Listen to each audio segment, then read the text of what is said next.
जीत और हार आपकी सोच पर निर्भर करती है। मान लो तो हार होगी और ठान लो तो शानदार जीत होगी। नमस्ते दोस्तों, जोहार, मैं निमेश सर आप सभी का शिक्षक चक्रवर्ती यूट्यूब चैनल में हार्दिक स्वागत करता हूं। क्लास 11th के स्टूडेंट्स की डिमांड को देखते हुए मैं आज इस वीडियो के माध्यम से क्लास 11th के इंग्लिश कोर के मॉडल सेट 3 के एमसीक्यू टाइप क्वेश्चंस का कंप्लीट सॉल्यूशन देने वाला हूं, वो भी फुल एक्सप्लेनेशन के साथ। इस वीडियो को देखने के बाद आपके सारे डाउट्स क्लियर हो जाएंगे और आप लोगों का कॉन्फिडेंस लेवल एकदम हाई हो जाएगा। तो दोस्तों, अगर आप लोग इस चैनल पर पहली बार आए हैं तो जल्दी से इस चैनल को सब्सक्राइब कर ले ताकि आगे की वीडियोस की नोटिफिकेशन सबसे पहले आप तक पहुंचे, क्योंकि अब लगातार इंग्लिश कोर की वीडियोस अपलोड होने वाली है। तो देर किस बात की, जल्दी से वीडियो को लाइक कीजिए और जमकर अपने सारे दोस्तों भी शेयर करें। तो चलिए दोस्तों, बिना देरी वीडियो को शुरू करते हैं। दोस्तों, जैसे कि हर सेट में पहला जो क्वेश्चन होता है वो पैसेज, यानी 1 से लेकर 5 तक जो क्वेश्चन पूछे जाएंगे वो पैसेज से। तो पैसेज को आसानी से पढ़िएगा और इससे रिलेटेड जितने भी क्वेश्चन पूछे जाएंगे उसका आंसर दीजिएगा, ठीक है। तो क्वेश्चन देख सकते हैं क्या पूछा गया। Read the following passage carefully and answer the questions from 1 to 5। दिए गए पैसेज यानी गद्यांश को ध्यानपूर्वक पढ़ना है और क्वेश्चन नंबर 1 से लेकर 5 तक के प्रश्नों का उत्तर देना है। तो चलिए एक एक लाइन करके पैसेज को पढ़ते हैं और समझते हैं, उसके बाद क्वेश्चन का आंसर को हम लोग इस पैसेज के माध्यम से खोज के निकालेंगे। देख सकते हैं पहला लाइन क्या लिखा गया है, हातिम ताई, ठीक है। Hatim Tai is a name that is associated with generosity and chivalry. First जो लाइन लिखा हुआ है, हातिम ताई एक ऐसा नाम है जो उदारता के लिए यानी जेनरसिटी के लिए और शिवालरी यानी शिष्टता से जुड़ा हुआ है। उसके आगे की लाइन आप लोग देख सकते हैं क्या लिखा गया है, his legends are popular throughout the Arab and Asian nations. उनकी जो कथाएं हैं यानी कहानियां हैं पूरे अरब कंट्री में, पूरे एशियाई देशों में लोकप्रिय है। उसके बाद आप लोग देख सकते हैं क्या लिखा गया है, इसको ध्यान से सुनिएगा, ठीक है, क्योंकि यहां से क्वेश्चन पूछा गया। हिज ग्रेट ग्रैंडफादर, ठीक है, हिज ग्रेट ग्रैंडफादर, यहां से क्वेश्चन पूछा गया है, ध्यान से सुनिए। His great grandfather established A prosperous and peaceful kingdom after defeating the tyrant king of Yemen, ठीक है। उनके ग्रेट ग्रैंडफादर यानी परदादा, ग्रेट सुनिएगा, ग्रैंडफादर मतलब होता है दादा और ग्रेट ग्रैंडफादर मतलब होता है परदादा, ठीक है। तो हातिम के परदादा ने यमन के अत्याचारी तानाशाही राजा को हराकर एक प्रॉस्पेरस, एक समृद्धि और पीसफुली किंगडम यानी शांतिपूर्ण राज्य की स्थापना की थी। तो पहला ही जो इंपॉर्टेंट क्वेश्चन आप लोग देख सकते हैं क्या पूछा गया इस पैसेज में, कि क्वेश्चन 1 में आप लोग देख सकते हैं पूछा गया कि who defeated the tyrant king of Yemen, ठीक है, यानी यमन के अत्याचारी राजा को किसने हराया था। तभी मैंने बताया ना, हातिम के परदादा ने। तो ऑप्शन जो सी है वो करेक्ट आंसर है, हातिम ताइस ग्रेट ग्रैंडफादर, ठीक है। चलिए आगे पैसेज को पढ़ेंगे और उसी तरह से हम लोग क्वेश्चन का आंसर को खोज निकालेंगे, ठीक है। तो आप लोग देख सकते हैं उसके बाद जो क्वेश्चन है, देख सकते हैं क्वेश्चन नंबर 2 में भी हम लोग खोजेंगे, ठीक है। क्वेश्चन 2 में क्या पूछा गया आप लोग देख सकते हैं कि Hatim Tai was the king of. तो हातिम ताई जो है ये भी सॉल्व हो गया, कहां का किंग था, यमन का किंग था। ऑप्शन जो बी है वो करेक्ट आंसर हो गया, ठीक है। आगे बढ़ेंगे हम लोग, पैसेज को देखेंगे। पैसेज आप लोग देख सकते हैं इसका आगे क्या लिखा गया है, लिखा गया है कि the day Hatim Tai was born he showed the signs of generosity as he refused to take his feed, ठीक है। इसको ध्यान से सुनिएगा, यहां सुनिएगा तो क्वेश्चन नंबर 3 भी जो है वो क्लियर हो जाएगा। क्या बोला गया, जिस दिन हातिम ताई का जन्म हुआ उसने उदारता के लक्षण दिखाए क्योंकि उसने अपना भोजन ग्रहण करने से इनकार कर दिया। he refused to take his feed का मतलब होता है भोजन करने से इनकार कर दिया, ठीक है। यहां जब आप लोग देख रहे हैं ना, he refused to take his feed मतलब अपना जो भोजन करने से वह इनकार कर दिया। तो चलिए क्वेश्चन नंबर 3 भी हम लोग सॉल्व हो गया। देख सकते हैं क्या पूछा गया क्वेश्चन नंबर 3 में, देखिए पूछा गया what happened after Hatim Tai was born, ठीक है, यानी क्या हुआ जब हातिम ताई का जन्म हुआ। तो यहां ऑप्शन जो बी है वो करेक्ट आंसर हो जाएगा, he refuse to take his feed, यानी अपना भोजन ग्रहण करने से इनकार कर दिया, ठीक है। चलिए आगे पैसेज में हम लोग देखते हैं क्या लिखा गया है। देख सकते हो उसके बाद जो पैसेज में लिखा गया है, क्या लिखा गया, famous astrologers were called in to study his birth chart, ठीक है, ध्यान से सुनिएगा, ठीक है। यहां से क्वेश्चन पूछा गया है तो फेमस एस्ट्रोलॉजर्स को ध्यान से देखिए कि जो फेमस एस्ट्रोलॉजर्स है वो आए थे बर्थ चार्ट पढ़ने के लिए, ठीक है। जब हातिम ने भोजन करने से ग्रहण करने से साफ इनकार कर दिया तो उनकी कुंडली देखने के लिए यानी बर्थ चार्ट के स्टडी के लिए, अध्ययन के लिए, कुंडली का अध्ययन करने के लिए फेमस एस्ट्रोलॉजर्स यानी प्रसिद्ध ज्योतिषियों को बुलाया गया था। किनको बुलाया गया था, फेमस एस्ट्रोलॉजर्स को बुलाया गया था उनका बर्थ चार्ट यानी कुंडली का स्टडी के लिए, अध्ययन के लिए, ठीक है। तो चलिए क्वेश्चन 4 भी यहां से सॉल्व हो गया। देखिए क्वेश्चन 4 में क्या पूछा गया है, पूछा गया कि who were called to study the birth chart of Hatim. ठीक है, यानी जो बर्थ चार्ट, जो हातिम का जो कुंडली है उसको पढ़ने के लिए किसे बुलाया गया था? हातिम की कुंडली का अध्ययन करने के लिए किसे बुलाया गया था? आप सही पता है, इसका आंसर हो जाएगा एस्ट्रोलॉजर्स को बुलाया गया था। ऑप्शन जो डी है वो करेक्ट आंसर है। ठीक है, चलिए आगे पैसेज को हम लोग देखेंगे। देख सकते हैं आगे जो पैसेज में लिखा गया है, they declared Hatim will grow up to be the most generous man. ठीक है, they declared Hatim will grow up to be the most generous man, यानी ज्योतिषियों ने घोषणा किया कि हातिम बड़ा होकर सबसे उदार व्यक्ति बनेगा। उसके बाद देख सकते क्या लिखा गया है, उसके बाद लिखा गया ही विल सर्व मैनकाइंड। ठीक है, ही विल सर्व मैनकाइंड, वह मानव जाति की सेवा करेगा। उसके बाद देख सकते क्या लिखा गया, he will not take his feed alone. ठीक है, he will not take his feed alone or ever eat if someone near him is hungry। वह अकेला कभी भोजन ग्रहण नहीं करेगा और आगे अगर उसके पास कोई भूखा होगा तो वह ना कभी खाएगा। ठीक है, अगर उसका सामने कोई भूखा रहेगा तो वो खाएगा भी नहीं। उसके बाद देख सकते क्या लिखा गया है, you must feed others for him to take his own food। इसको भी अच्छे से समझिए कि तुम्हें उसके लिए दूसरों को खिलाना चाहिए ताकि वह अपना भोजन ग्रहण करे। ठीक है, ये एस्ट्रोलॉजर्स, ठीक है, हातिम के पापा को बोलते हैं कि तुम्हें दूसरों को खिलाना होगा तभी हातिम खाएगा, दूसरा भूखा रहेगा तो हातिम नहीं खाएगा। उसके बाद देख सकते हैं, ध्यान से देखिएगा, यहां से क्वेश्चन पूछे गए। On hearing this Hatim Tai's father took charge of all the children born on the same day as Hatim. ठीक है, ध्यान से सुनिएगा, ये वाला लाइन जो है इसको अच्छे से देखिएगा। ये सब सुनने के बाद जो हातिम के पापा है ना, यह सुनकर हातिम ताई के जो पिता है उसी दिन पैदा हुए सभी बच्चों को देखभाल करने का चार्ज ले लिया, यानी जिम्मा ले लिया जिस दिन हातिम ताई का जन्म हुआ। ठीक है, सारे बच्चों का जो है वो चार्ज ले लिया सेम डे में, जब हातिम जिस दिन जन्म लिया था उस दिन जितने भी बच्चे जन्म लिया था सबका चार्ज ले लिया था। ठीक है, तो चलिए क्वेश्चन नंबर 5 जो है सॉल्व हो गया। देख सकते हैं क्वेश्चन नंबर 5 में क्या पूछा गया है, पूछा गया है Who took the charge of all the children born on the same day as Hatim. Hatim के साथ एक ही दिन पैदा हुए सभी बच्चों की जिम्मेदारी किसने ली थी? हातिम के पापा ने। तो ऑप्शन जो आप सभी को देखने को मिला, option D, option D is the correct answer, Hatim Tai's father. इस तरह से हम लोग पैसेज को पढ़े और आसानी से 5 का 5 क्वेश्चन को सॉल्व कर लिए, यानी 1 से लेकर 5 तक क्वेश्चन हम लोग का क्लियर हो गया। चलिए आप लोग राइटिंग सेक्शन से क्वेश्चन देखेंगे। ठीक है, चलिए अब क्वेश्चन नंबर जो 6 से लेकर क्वेश्चन नंबर 18 तक राइटिंग सेक्शंस और ग्रामर सेक्शन से रिलेटेड क्वेश्चंस है। क्वेश्चन 6 आप लोग देख सकते हैं, बहुत ही इंपॉर्टेंट क्वेश्चन है। Abbreviations are freely used in dash. ठीक है, मैंने ऑलरेडी करा चुका हूं। ठीक है, इससे पहले मैंने सेट 1 अपलोड कर चुका हूं, सेट 2 अपलोड कर चुका हूं। Top 50 important question poetry section का आज ही मॉर्निंग में अपलोड हुआ है। ठीक है, तो आप लोग जो है इंग्लिश कोर का प्लेलिस्ट बना दिया गया है, आप लोग प्लेलिस्ट में जाकर ज्वाइन हो जाइएगा और उस प्लेलिस्ट से जितने भी इंपॉर्टेंट वीडियो है देख लीजिएगा। और अगर आपको प्लेलिस्ट नहीं मिल रहा तो आप Instagram ID Animesh sir follow कर सकते हैं, ANIMESH अनिमेश सर। ठीक है, मेरा इंस्टा आईडी का नाम है, आप हमें फॉलो कर सकते हैं, अनिमेश सर सर्च कीजिएगा, वहां इंस्टा में जाके मुझे फॉलो कर लीजिएगा और हाई कीजिएगा, बोलिएगा 11th का मैं नया स्टूडेंट हूं, मुझे जो है आप क्या कीजिए प्लेलिस्ट दे दीजिए, मैं दे दूंगा। ठीक है, तो ये जो क्वेश्चन नंबर 6 में पूछा गया कि abbreviations are freely used in dash, तो एब्रिविएशंस का स्वतंत्र रूप से हम लोग कहां इस्तेमाल करते हैं? एब्रिविएशन से नहीं, सिंबल्स का भी। ठीक है, एब्रिविएशंस और सिंबल्स का हम लोग इस्तेमाल करते हैं नोट मेकिंग बनाने टाइम। ठीक है सर, एब्रिविएशन किसे कहते हैं? मान लीजिए कोई जो वर्ड है, जैसे गुड को हम लोग GD लिखते हैं, सुबह सुबह गुड मॉर्निंग मैसेज करते हैं ना, तो गुड मॉर्निंग MRNG, ये शॉर्ट फॉर्म में लिखते हैं ना, इसी शॉर्ट फॉर्म को हम लोग बोलते हैं एब्रिविएशंस। ठीक है, चलिए आगे बढ़ते हैं हम लोग नेक्स्ट क्वेश्चन की और क्वेश्चन नंबर 7। ठीक है, आगे जो है आगे की वीडियोस में मैं note making, summary writing, article writing, सारा इंपॉर्टेंट MCQ क्वेश्चन धीरे धीरे अपलोड करूंगा। आप लोग चैनल को सब्सक्राइब कर लीजिए ताकि एक भी वीडियोस की नोटिफिकेशन आप लोगों से मिस ना हो। ठीक है, तो क्वेश्चन नंबर 7 आप लोग देख सकते हैं क्या पूछा गया है, विच of the following is not A part of summary writing. ठीक है, निम्नलिखित में से कौन सा समरी राइटिंग का मुख्य घटक या हिस्सा नहीं है? तो याद कर लीजिएगा, ऑप्शन जो बी है वो करेक्ट आंसर है, exact words from the text. ठीक है, हुबहू टेक्स्ट में यानी पैसेज में जो दिया गया है, अगर हम लोग उसी को छाप देंगे तो पूरा पूरा पैसेज ही हो जाएगा, वो तो समरी नहीं होगा। तो याद रखिएगा, exact words from the text जो है वो समरी राइटिंग का जो पार्ट नहीं है। चलिए आगे बढ़ते हैं हम लोग क्वेश्चन नंबर 8 की ओर। क्वेश्चन नंबर 8 आप लोग देख सकते हैं क्या पूछा गया है कि what is written at the beginning of an article.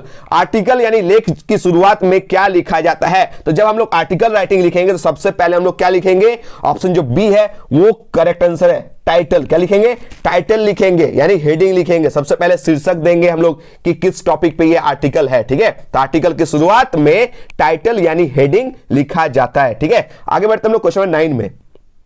Articles are not meant for that's, यानी आर्टिकल राइटिंग जो है वो किसके लिए नहीं है, ठीक है। तो आप सही पता है, आर्टिकल जो है न्यूज़पेपर में भी छपती है, मैगजीन्स में भी छपती है, जर्नल्स में भी छपती है, लेकिन लॉ बुक्स के लिए नहीं है। तो ऑप्शन जो सी है वो करेक्ट आंसर है, ठीक है। आर्टिकल राइटिंग से रिलेटेड सारे इंपॉर्टेंट एमसीक्यू क्वेश्चंस मैं जल्द अपलोड करने वाला हूं, ठीक है, मिल जाएगा, टेंशन नहीं लेना है, ठीक है। क्वेश्चन नंबर 10 आप लोग देख सकते हैं क्या पूछा गया कि which of the following is not a component of a letter to the editor, ठीक है। यानी लेटर टू द एडिटर, निम्नलिखित में से कौन सा लेटर टू द एडिटर का एक इंपॉर्टेंट कंपोनेंट यानी मुख्य घटक नहीं है, ठीक है। दोस्तों जब भी हम लोग संपादक यानी एडिटर को लेटर लिखते हैं तो यह एक फॉर्मल लेटर होता है, याद रखिएगा। लेटर टू द एडिटर क्या है? एक फॉर्मल लेटर यानी एक औपचारिक पत्र होता है, इसलिए फॉर्मल लैंग्वेज का इस्तेमाल किया जाना चाहिए। इसलिए अभिवादन यानी सैल्यूटेशन के लिए हम लोग क्या करते हैं? सर ऑब्लिक मैडम का इस्तेमाल करते हैं, ठीक है। हम लोग सैल्यूटेशन का भी यूज करते हैं ना, सर ऑब्लिक मैडम का इस्तेमाल करते हैं, परफेक्ट सैल्यूटेशन होता है। साथ ही इसके साथ हम लोग डेट भी लिखते हैं, तारीख लिखते हैं ना, कि लेटर जब लिख रहे हैं उसका जो डेट है वो लिखते हैं, ठीक है। और लास्ट में लोग सिग्नेचर भी करते हैं यानी साइन भी करते हैं। यानी सैल्यूटेशन, डेट और सिग्नेचर जो है लेटर्स टू द एडिटर का मुख्य घटक है यानी इंपॉर्टेंट कंपोनेंट है, ठीक है। बस टाइटल जो है ना, हेडिंग जो है, उसका हम लोग लेटर टू द एडिटर में इस्तेमाल नहीं करते हैं। टाइटल का यूज हम लोग नोटिस राइटिंग में करते हैं, आर्टिकल राइटिंग में करते हैं, लेकिन हम लोग लेटर टू द एडिटर में नहीं करते हैं। एक क्वेश्चन में पूछा गया था कि लेटर टू द एडिटर में इनमें से कौन सा मुख्य घटक नहीं है, तो ऑप्शन जो ए है वो करेक्ट आंसर है, टाइटल, ठीक है। टाइटल यानी जो शीर्षक है ये एक इंपॉर्टेंट घटक नहीं है लेटर टू द एडिटर का। आगे बढ़ेंगे हम लोग नेक्स्ट क्वेश्चन की ओर, ठीक है। आप लोग बताइएगा लेटर्स टू द एडिटर की शुरुआत, ठीक है, हम लोग किससे करते हैं? लेटर्स टू द एडिटर पूछे या फिर आप लोगों से फॉर्मल लेटर पूछे, उसका स्टार्ट हम लोग किससे करते हैं बताइएगा, ठीक है। क्वेश्चन नंबर 11 आप लोग देख सकते हैं क्या पूछा गया।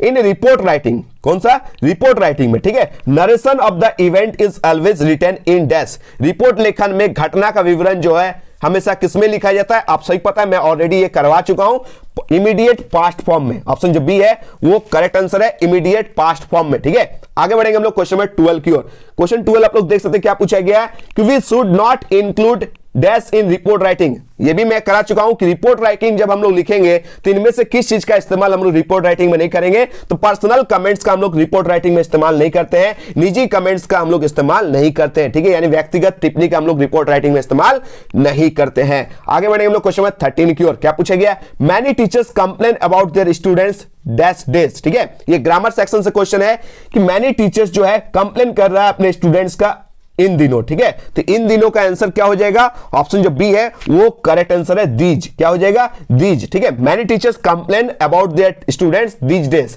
यानी कई शिक्षक इन दिनों अपने छात्रों के बारे में शिकायत करते हैं, ठीक है।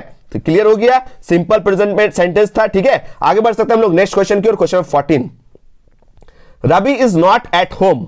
रवि जो है अभी घर पर नहीं है, ही डैश आउट प्लेइंग, ठीक है। तो देखिए रवि जो है एक सिंगुलर है, तो रवि जो है रवि के लिए ही, रवि देखिए नाउन है और रवि की जगह हम लोग प्रोनाउन का इस्तेमाल कर रहे हैं, उसी का ही, ठीक है। Ravi is not at home, Ravi अभी घर में नहीं है, तो रवि क्या कर रहा है? तो रवि जो है वो बाहर फुटबॉल खेल रहा है।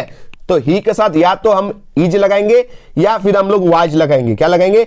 इज लगाएंगे या फिर वाज लगाएंगे। लेकिन ये प्रेजेंट टेंस का बात कर रहा ना, तो वाज तो होगा नहीं, तो क्या हो जाएगा? इज। क्या हो जाएगा? इज। ही के साथ क्या लगा देंगे? यहां पर इज लगा देंगे। तो इसका करेक्ट आंसर क्या हो गया? Ravi is not at home, Ravi घर पर नहीं है, ठीक है। यानी वो क्या कर रहा है? He is out playing football, वो बाहर फुटबॉल खेल रहा है। क्लियर हो गया? Option A is the correct answer. आगे बढ़ते हम लोग क्वेश्चन 15 की ओर। क्या पूछा गया क्वेश्चन 15 में? इफ आई वेर यू, अगर मैं तुम होता, ठीक है, तो मैं ऐसा नहीं करता। तो आई वुड नॉट, क्या हो जाएगा? Would not. ऑप्शन जो सी है वो करेक्ट आंसर हो जाएगा। If I were you I would not do it, मैं ऐसा नहीं करता। अगर मैं तुम होता है, अगर मैं तुम्हारी जगह होता तो मैं ऐसा नहीं करता। तो वुड हो गया इसका करेक्ट आंसर। चलिए आगे बढ़ते हैं हम लोग नेक्स्ट क्वेश्चन की ओर। क्वेश्चन 16, ठीक है। ये जंबल सेंटेंसेस है, ठीक है, इस तरह करके बिखरा हुआ मिलेगा, आप लोग को सजाना है और वो भी ग्रामेटिकली करेक्ट सजाना है, ठीक है। Choose the grammatically correct sentence from the given jumbled words, ठीक है। तो इसका करेक्ट आंसर क्या हो जाएगा? इसका करेक्ट आंसर हो जाएगा ऑप्शन नंबर बी। क्या हो जाएगा? ऑप्शन बी जो है वो करेक्ट आंसर हो जाएगा, ठीक है। कैसे हो जाएगा? आगे हम लोग लिखेंगे एवरी मैन। क्या लिखेंगे? एवरी मैन को पहले लिखेंगे, उसके बाद लिखेंगे इज एक्सपेक्टेड। एवरी मैन के बाद क्या लिखेंगे? इज एक्सपेक्टेड, उसके बाद क्या लिखेंगे टू डू, 3 नंबर में क्या लिखेंगे टू डू, उसके बाद चौथा नंबर हिज ड्यूटी। तो ये ऑप्शन आपको कहां मिलेगा, ऑप्शन बी में मिलेगा। Every man is expected to do his duty, प्रत्येक व्यक्ति से अपेक्षा की जाती है कि वो अपने जो कर्तव्य का पालन करे। ठीक है, चलिए दोस्तों नेक्स्ट क्वेश्चन की ओर बढ़ते हैं हम लोग, क्वेश्चन नंबर 17। ठीक है, which one of the following sentence is in the passive voice, निम्नलिखित में से कौन सा सेंटेंस पैसिव वॉइस में है। ठीक है, तो पैसिव वॉइस का फॉर्मूला क्या होता है, ऑब्जेक्ट क्या होता है, ऑब्जेक्ट होता है, उसके बाद क्या होता है हेल्पिंग वर्ब होता है, ऑब्जेक्ट प्लस हेल्पिंग वर्ब, उसके बाद क्या होता है वर्ब का तीसरा फॉर्म लगता है V3 लगता है, उसके बाद क्या लगता है बाय लगता है, उसके बाद क्या लगता है सब्जेक्ट लगता है। याद रखिएगा ये है फॉर्मूला, पहले क्या लगता है ऑब्जेक्ट लगता है, उसके बाद हम लोग क्या लिखते हैं हेल्पिंग वर्ब का इस्तेमाल करते हैं, वर्ब का तीसरा फॉर्म का इस्तेमाल करते हैं, उसके बाद बाय का इस्तेमाल करते हैं, उसके बाद हम लोग सब्जेक्ट का इस्तेमाल करते हैं। ये आप लोग जो है नोट कर लीजिएगा। ठीक है, पैसिव वॉइस का फॉर्मूला क्या होता है, object plus helping verb plus V3 plus by plus subject. ठीक है, तो चलिए इस फॉर्मूला से जो होगा वही पैसिव वॉइस होगा। तो आप लोग देख सकते हैं ऑप्शन जो आप लोग डी को देखिए, डी को पहले क्या है द रूम, द रूम क्या हो गया ऑब्जेक्ट हो गया, उसके बाद वाज का इस्तेमाल किए ना हम लोग हेल्पिंग वर्ब के रूप में, क्लीन जो है V3 है, उसके बाद बाय लगाए, उसके बाद सब्जेक्ट लगाए, यानी ऑप्शन जो डी है वो करेक्ट आंसर है। The room was clean bye Sudhanshu, the room was clean bye Sudhanshu, the room जो है पहला ऑब्जेक्ट लगाए, उसके बाद हम लोग हेल्पिंग वर्ब वाज का इस्तेमाल किए, उसके बाद V3 के रूप में क्लीन का इस्तेमाल किए, उसके बाद बाय लगाए, उसके बाद सुधांशु यानी सब्जेक्ट का इस्तेमाल किए। तो ऑप्शन जो डी है वो करेक्ट आंसर है। आगे बढ़ेंगे हम लोग क्वेश्चन नंबर 18 की ओर।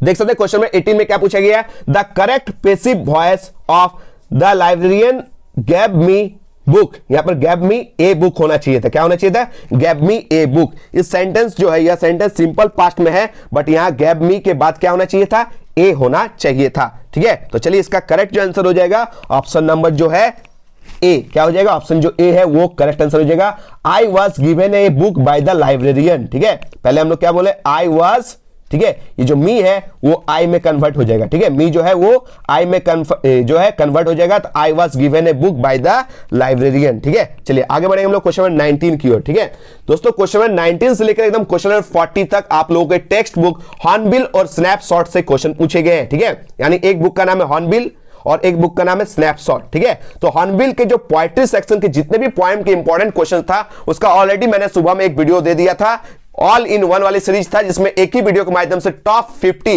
यानी पांचों पोएम के जो है इंपॉर्टेंट जो एमसीक्यू क्वेश्चन है वो प्रोवाइड कर दिया गया। आप लोग प्लेलिस्ट में जाकर देख सकते हैं, प्लेलिस्ट बना दिया गया। ठीक है, तो क्वेश्चन नंबर यहां से 19 से स्टार्ट होता है आप लोग का लिटरेचर पोर्शन। ठीक है, तो ये जो क्वेश्चन है what were the children taught at the village school. ठीक है, गांव के स्कूल में बच्चों को क्या पढ़ाया जाता था। दोस्तों ये जो क्वेश्चन है हॉर्नबिल बुक के first lesson the portrait of A lady से पूछा गया है, जिनके ऑथर यानी लेखक का नाम है खुशवंत सिंह।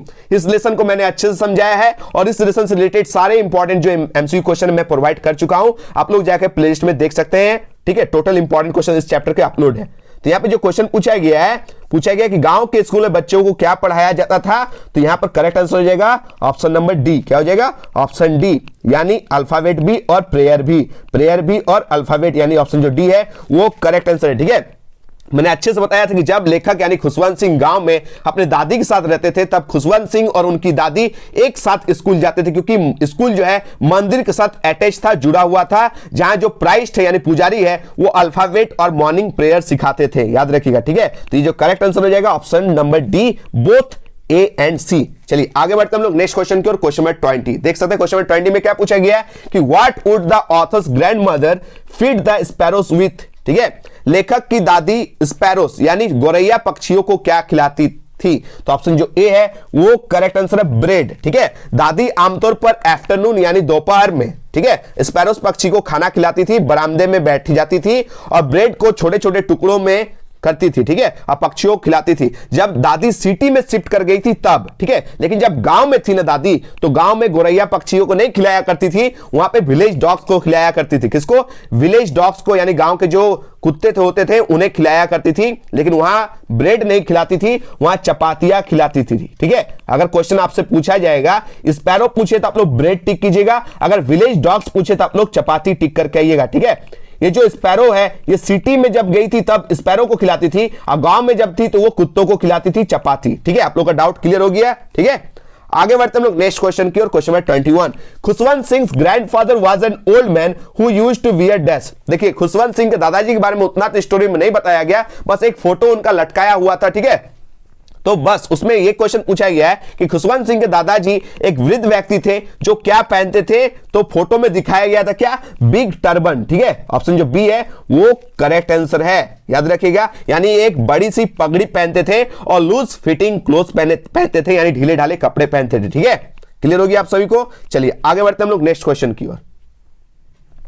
क्वेश्चन 22 आप लोग देख सकते हैं क्या पूछा गया, द लेंथ, क्या पूछा गया, the length of the wave walker. Wave walker क्या है, इस स्टोरी को मैंने अच्छे से पढ़ाया, चैप्टर 2 है, ठीक है। We are not afraid to die वाला स्टोरी है। इससे भी रिलेटेड जितने 25 इंपॉर्टेंट एमसीक्यू क्वेश्चन है वो मैंने कल ही अपलोड कर दिया था, आप लोग जाके प्लेलिस्ट में देख लीजिएगा, अच्छे से मैंने समझाया था। और ये क्वेश्चन भी मैं समझाया था कि the length of the wave walker was dash. Wave walker क्या है, एक स्पेशल बोट है, क्या है, एक स्पेशल बोट है जिसके माध्यम से जो है वर्ल्ड वॉयज के लिए, समुद्री यात्रा के लिए लेखक गए थे। तो ये जो वेव वॉकर है इसका लेंथ पूछा गया, यानी लंबाई पूछा गया है, कितना है, 23 मीटर, कितना है, 23 मीटर। ऑप्शन जो ए है वो करेक्ट आंसर है। आप लोग बताइएगा ये जो वेव वॉकर नाव है इसका वेट यानी वजन कितना है। ऑप्शन देते हैं 10 टन, 20 टन, 30 टन या फिर 40 टन। आप लोग कमेंट बताइएगा वेव वॉकर की जो वेट है, वजन है, option A 10 ton, option B 20 ton, option C 30 ton, option D 40 ton. आप लोग कमेंट में जरूर बताइएगा। आगे बढ़ते हम लोग क्वेश्चन 23 की ओर। क्या पूछा गया है, व्हाट वाज ऊ दाऊजी's लास्ट पेंटिंग, करके जाना है, ठीक है। ऊ दाऊजी का अंतिम चित्र यानी आखिरी पेंटिंग क्या थी, कौन सी थी, ठीक है। ये जो क्वेश्चन है हॉर्नबिल बुक के chapter 4 the landscape of the soul से पूछा गया। इसका करेक्ट आंसर हो जाएगा ऑप्शन नंबर सी, जैसा कि चैप्टर का नाम है लैंडस्केप ऑफ द सोल, तो जो पेंटिंग है वो भी लैंडस्केप का ही है, ठीक है। यानी ए पेंटिंग ऑफ ए लैंडस्केप, ऊ दाऊजी का लास्ट पेंटिंग है। आगे बढ़ेंगे हम लोग नेक्स्ट क्वेश्चन की ओर। Question number 24। Who discovered Tut's tomb. बार बार ये क्वेश्चन मैं करा चुका हूं कि टूट के मकबरे की खोज किसने की थी, आप सही पता है, हावर्ड कार्टर जो एक ब्रिटिश आर्कियोलॉजिस्ट थे उन्होंने किया था, ठीक है। कब किया था कमेंट में जरूर बताना, ठीक है, कब किया था आप लोग कमेंट बताइएगा। ये जो क्वेश्चन है लेसन 3 डिस्कवरिंग टूट द सागा कंटिन्यूस से पूछा गया, ठीक है। आप लोग बताइएगा टूट का जो खोज है हावर्ड कार्टर ने कब की थी। चलिए क्वेश्चन नंबर 25 आप लोग देख सकते हैं क्या पूछा गया, the cardboard shows the picture of dash, ठीक है। ये आप लोगों के फर्स्ट पॉइंट, ठीक है, आप लोगों का फर्स्ट पॉइंट ए फोटोग्राफ से पूछा गया है, ठीक है। तो ये फोटोग्राफ में ये जो कार्डबोर्ड है उसमें किसका पिक्चर है, तो मैंने कल ही बताया था ना कि जो कार्डबोर्ड है उसमें जो है, जो मैंने ऑलरेडी जो है जितने भी इंपॉर्टेंट पॉइंट्स है सारे क्वेश्चन मैंने जो है ऑलरेडी आप लोगों को करा दिया हूं ऑल इन वन वाली सीरीज में, ठीक है। तो कवित्री की मां और उनकी 2 चचेरी बहनें थी, ऑप्शन जो डी है वो करेक्ट आंसर है। कवित्री की मां जो है सबसे लंबी थी, 12 साल की थी, और अगल बगल में 2 चचेरी बहनें, एक का नाम था बेटी और एक का नाम था डोली, ठीक है। तो ऑप्शन जो डी है वो करेक्ट आंसर है, poets mother and her 2 cousins, ठीक है। चलिए आगे बढ़ते हैं लोग नेक्स्ट क्वेश्चन की ओर। क्वेश्चन 26 देख सकते हैं, what is the meaning of the phrase poem of earth, ठीक है। पोएम ऑफ अर्थ फ्रेज का मीनिंग यानी अर्थ क्या है दोस्तों। ये जो क्वेश्चन है हॉर्नबिल बुक के 3rd poem the voice of the rain से पूछा गया, जिसके कवि वाल्ट व्हिटमैन है, ठीक है। तो आप लोगों से क्या पूछा गया है कि जो मीनिंग क्या है, ठीक है। तो इसका मीनिंग क्या हो जाएगा, इसका करेक्ट आंसर हो जाएगा ऑप्शन नंबर बी, क्या हो जाएगा, option B is the correct answer, इसको कर लेना है, ठीक है। Rain gives the same pleasure to earth as the poem gives to humans, यानी रेन अर्थ यानी पृथ्वी को उतना ही प्लेजर यानी आनंद देता है, खुशी प्रदान करती है जितना कि कविता मनुष्य को देती है, ठीक है। तो ऑप्शन जो बी है वो करेक्ट आंसर है। आगे बढ़ते हैं लोग नेक्स्ट क्वेश्चन की ओर। क्वेश्चन 27 कि which month of the year is described in the poem the laburnum top, ठीक है।